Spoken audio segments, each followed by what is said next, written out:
So picture a modern wellness guru for a second. Someone who has dedicated nearly 5 decades of their life to energy healing, natural wellness, and, mastering the mind through ancient yoga practices. Right, you're basically visualizing the absolute apex of dietary purity here. Exactly. Picture them eating this strict, over 90% raw vegan diet. We're talking high sulforaphane, cruciferous vegetables, raw lentils, zero processed foods.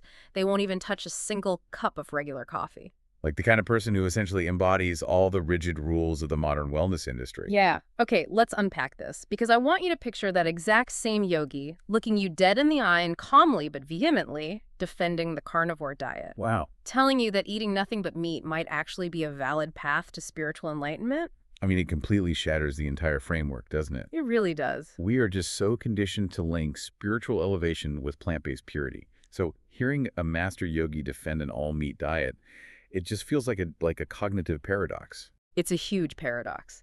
And that paradox is the core mission for our deep dive today. We are pulling our source material from a really fascinating video by a man named Osman. Right, he's widely known as the blind Muslim yogi. Yeah, and he runs yogawellness786.com. So we're going to explore this crazy intersection of ancient yoga science and modern dietary extremes to understand the biological reality of bioindividuality. Which is basically the concept that one person's ultimate medicine might literally be another person's poison. Exactly. Because we have to look past the endless tribal dogma of the diet industry, right? Osman's life forces us to examine the underlying mechanisms of what truly drives human health, cellular resilience, and, honestly, spiritual well-being. So to understand how a lifelong, discipline-obsessed yogi could possibly defend a pure carnivore diet, we have to look at the crucible he was forged in. Like, we have to rewind the tape to his childhood. They just stumble into this philosophy out of nowhere. Yeah. No, not at all. For the first 18 years of his life, Osman was raised in a strict, unyielding vegetarian household. He estimates his diet was 90 to 99% forced vegetarian. And, I mean, we aren't talking about a casual preference for salads here. His mother adopted a militant vegetarian stance at the age of 16. Very militant. She didn't just view consuming animal products as unhealthy, she viewed it as a heinous moral sin. Her ideology was absolute. Oh yeah, she would outright refuse to eat in a home if they were even serving meat to other guests. She wouldn't even drink from a cup if it had previously been used by a meat eater. Purity above all else, right? So by the conventional logic of dietary dogma, this family should have been radiating vitality. I mean, they were avoiding all the supposed toxins of animal agriculture. Right, they should have been the picture of perfect health. But the reality was the exact opposite. His mother was constantly, chronically ill. Yeah, she suffered from severe, persistent low iron. But, that was just the surface metric. She existed in a systemic, perpetual state of misery. It's so sad, actually. She categorized her own existence on this spectrum of sick, more sick, or extremely sick. It was so severe that she genuinely believed she was going to die young. Like, she actually made formal arrangements for relatives to take care of Osman and his brother. And she did this when the boys were only 8 or 9 years old, right? Right, yeah. Age 9, she spent her entire adult life basically bracing for an early grave. Which brings up the profound irony of human biology. Because despite her absolute certainty of impending death, she's currently 79 years old. And still alive. Still alive, yet she spent her entire life feeling physically devastated while adhering to a diet she believed was the only viable path to health. But the paradox gets even deeper when you look at the kids. You have 3 humans under the exact same roof, consuming the exact same pure plant-based inputs. Right. Osman's brother was frail, skinny, and sickly with congenital asthma. But Osman himself was a completely different story. Same genetics, same environment, same food. Yet Osman was incredibly robust. I mean, he was practicing martial arts and intense yoga from a young age. He was a powerhouse. In fact, between the ages of 9 and 13, he wasn't just strong, he was significantly overweight, like borderline obese. And this is wild, his mother used as biological propaganda. Oh, right. People would tell her that her kids were starving for protein, and she would point to this overweight, incredibly strong kid and use him as her shield. basically ignoring her own failing health and her other son's frailty. Exactly. Using Osmond's entirely different biological reaction to justify that her strict dogma was working. And what's fascinating here is that this perfectly illustrates the actual mechanics of bioindividuality. We often hear the term thrown around, but biologically it really comes down to enzymatic profiles, gut microbiome composition, and epigenetics. So they were processing the food differently. Entirely differently. The mother, the brother, and Osman had completely different metabolic machineries, processing the exact same phytochemicals and macronutrients. I always think of it like different types of engines. Like, we treat diets as if they are universal fuel. But human metabolism is highly varied. I mean, you wouldn't pour high-octane racing fuel into a heavy-duty diesel tractor and expect it to run perfectly. No, of course not. The mother was essentially pouring diesel into a gasoline engine and wondering why it sputtered and stalled. Meanwhile, Osman's body was a totally different engine. It was hoarding the carbohydrates, converting them to mass, making him strong but overweight. That is the exact physiological reality. The human body is just not a monolith. When you force a singular dietary uniform onto diverse biological frames, well, someone is going to suffocate. And when Osman finally turned 18, he took that uniform off. He left home, became completely independent, and gained total autonomy over his food. And his reaction was explosive. He swung the pendulum to the absolute opposite extreme. Yeah. He adopted a pure carnivore diet. Which makes sense. He essentially states he was attempting to culturally and physically rebel against 18 years of forced vegetables. Right, but it wasn't just blind rebellion. It was heavily influenced by his observations of the people around him. Right. Because while he watched his militant vegetarian mother suffer for decades, he was also watching his meat-eating aunts and uncles. Osman notes that these relatives despised vegetables so intensely that, like, if you served them a plate of greens, they would literally throw the plate across the room and shatter it. Wow. And yet, Osman describes their physical vitality as undeniable. He says they were strong like oxen and strong like lions. Which completely dismantled the narrative his mother had ingrained in him regarding the toxicity of meat.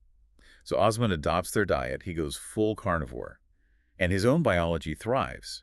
He feels immense physical strength, high energy, and robust health. But, and here is the piece of the source material, I am really struggling to reconcile Osman achieved samadhi while eating a strictly carnivore diet. Samadhi being the absolute pinnacle state of advanced meditation in the yogic tradition.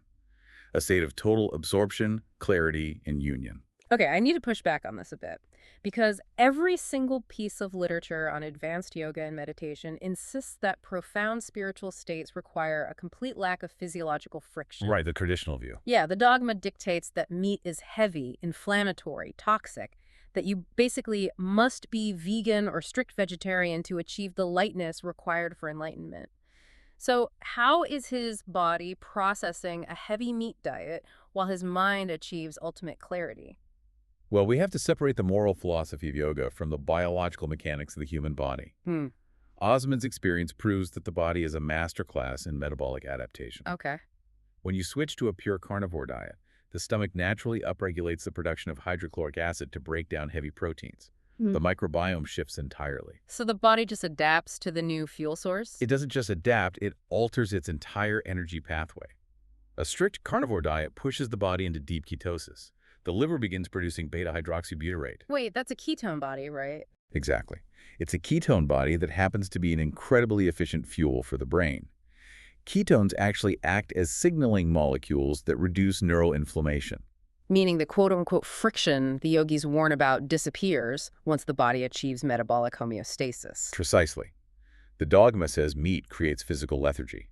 But biologically, if a specific body achieves a state of highly efficient, low-inflammation energy production running entirely on fat and protein, the physiological noise quiets down. Wow. The brain has the still, clean energy required to reach samadhi. Spiritual attainment is not biologically gatekept by a specific food group. That is incredibly liberating for anyone listening right now who feels like they are failing their diet. But it's also kind of terrifying. It means the specific rules your favorite wellness guru swears by might be biologically irrelevant to your specific metabolism. It shifts the responsibility, doesn't it? From following an external rule book to listening to your own internal biological feedback. Yeah. But this forces a massive pivot in our understanding of Osman's life. Because if the heavy meat didn't destroy his health, and the forced plants didn't destroy his health, what did? Right. Because today, Osman is completely blind. He suffers from severe neuropathy, which is a devastating complication of diabetes. And the immediate instinct for anyone entrenched in diet culture is to point a finger. Oh, 100%. The vegans will claim the carnivore diet finally caught up with him, and the carnivores will blame his mother's frail genetics. But Osman is unequivocal here. Mm. His blindness was not caused by his diet, and it was not genetic. He blames his schedule. He blames pushing his physical body to the absolute brink of human endurance. He states that for 6 solid months, he worked an average of 70 hours out of every 72 hours. The math on that is just horrifying. It's insane. He was working 3 days and 3 nights continuously, sleeping for a mere 2 hours, and then waking up to do another 3 consecutive days and nights. Yeah. Wait, how does lack of sleep literally blind a person? I need the biological cascade here. Because people told him, no one ever died of hard work, but he admits he nearly died multiple times. How does a bad sleep schedule destroy the optic nerve? We have to look at what sleep deprivation does to the endocrine system. When you stay awake for 70 hours, your body perceives a state of severe, life-threatening emergency. Like you're running from a bear for 3 days. Exactly. Your sympathetic nervous system locks into overdrive. You experience a massive chronic spike in cortisol and adrenaline. The body's stress hormones? Yes. And what does cortisol do? It signals the liver to dump massive amounts of stored glucose into the bloodstream to give you the energy to fight or flee this perceived threat. But there is no threat. He's just working. Right. Because there is no physical threat to fight, that sugar just sits in the blood. Over weeks and months of this, the cells become deaf to insulin.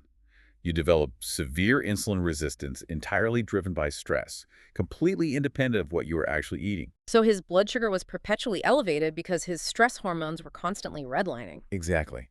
And chronic elevated blood sugar is highly destructive. Glucose molecules begin to bind to proteins in a process called glycation, forming advanced glycation end products. Which sounds bad. It is. Yeah. These literally act like microscopic shards of glass inside your blood vessels. They systematically destroy the delicate microvascular structures in the extremities and the eyes. Oh, wow. So they degrade the myelin sheath around the nerves. They starve the nerves of oxygen and nutrients. The tiny blood vessels feeding the optic nerve are decimated. The nerve dies. That is diabetic neuropathy. But he felt fine while he was doing it, right? Well, Osman felt bulletproof because his intense yoga and energy practices made him feel subjectively energized. He was basically using spiritual tools to mask the screaming biological alarms of his physical body. He felt the energy, but his cells were drowning in sugar and cortisol. I mean, it's the ultimate reality check for you listening right now. You can argue about optimizing your macros and debating plant versus animal protein until you are blue in the face. Absolutely. But if you marinate your cells in chronic stress and refuse to sleep, diet cannot outwork that calendar. Your body will break. Health is fundamentally holistic. Nutrition is a single pillar. Autonomic nervous system regulation and deep restorative sleep are the actual foundation. Osman's optic nerve didn't die because of his plate. It died because of his profound disrespect for his biological limits. And knowing the catastrophic price he paid for extremes, it makes where he is today absolutely fascinating. After 5 decades of wild experimentation, from forced childhood vegetarianism to an oxen-strong carnivore phase to a stress-induced health collapse, Osman currently eats a diet that is over 90% whole foods, plant-based, and raw. He is operating on what he acknowledges is the extreme end of the plant-based spectrum. He consumes massive amounts of cruciferous vegetables, raw lentils, fruits, and nuts. And he isn't just casually eating salads, he is optimizing for specific compounds, likely utilizing the high sulforaphane content in the raw cruciferous vegetables to manage his current metabolic state. Right. He avoids all heavy proteins, he avoids all processed foods. The only preserved items he will allow in his body are vegetables mixed with vinegar or raw cayenne peppers. He has found the precise biochemical inputs that his damaged older body requires to maintain equilibrium today. And honestly, given his intense discipline and the tragedy of his health loss, you would expect him to be the most dogmatic, rigid preacher of the raw vegan lifestyle on the planet. Oh, absolutely. But that is the twist. Here's where it gets really interesting. The man with the strictest, cleanest diet absolutely refuses to preach. He refuses to judge anyone else's plate. Which is so rare. It is. And he shares this brilliant story about a friend of his to illustrate why.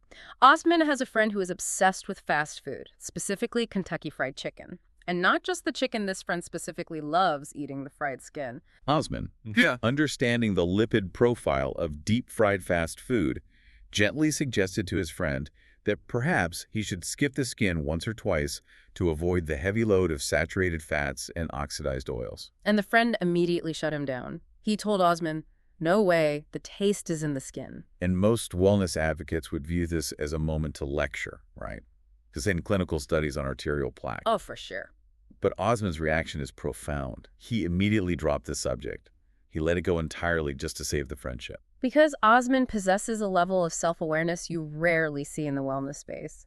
He remembered his own hardline, dogmatic days.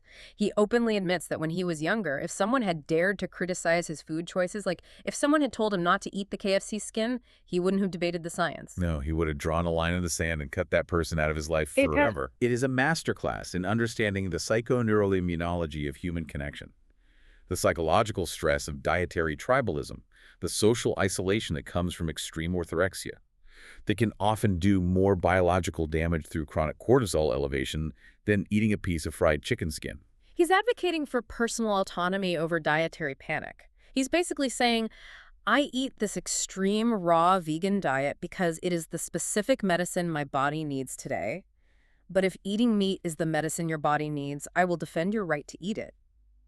This aligns perfectly with the overarching data we see from the blue zones, the regions of the world with the highest concentrations of healthy centenarians. The people living past 100 don't all eat one specific monolithic diet. Right. Some are heavily plant-based, some eat significant amounts of dairy, some eat meat. The unifying theme is not a specific macronutrient ratio. It is a practical balance, a strong sense of community, and a distinct lack of the modern pervasive anxiety that tells us every single thing we consume is toxic. Yeah, that anxiety's killer. Osman's ultimate takeaway is to apply practical precautions based on your specific body without succumbing to negative media panic. If a food makes your body feel heavy and inflamed, discard it. If a food gives you the strength of a lion, perhaps it is the exact biological input your specific enzymatic profile requires. We have tracked an unbelievable arc today. I mean, we started with a child forced into a pure dogma-driven vegetarianism, watching his mother suffer chronic illness while rigidly adhering to the supposed rules of health. We watched him rebel, embracing a pure carnivore diet, gaining immense vitality, and shattering the spiritual dogma by achieving samadhi, the highest state of meditative clarity, while fueled entirely by meat. And then we dissected the harsh biological reality that dietary purity offers zero protection against the physical devastation of chronic stress and sleep deprivation, as evidenced by his tragic blindness. And we end with a man who eats a strict raw vegan diet, yet utilizes his platform to defend the carnivore and protect his friend's right to eat fried chicken. A man who completely rejects the one-size-fits-all uniform of the diet industry in favor of true bio-individuality. Which leaves me with a final thought I want you to mull over today. Think back to that initial image of the spiritual yoga teacher defending the meat eater. If our bodies are truly as uniquely adaptable as Osman's life proves, if one person's life-saving biological medicine is quite literally another person's poison, what if the absolute perfect health advice you've been forcing yourself to follow is actually meant for someone else's body entirely? That's a powerful question. How much of your current lifestyle is based on the quiet, undeniable feedback of your own cells versus the loud, generalized rules of a guru? It is probably the most important question you can ask about your own health.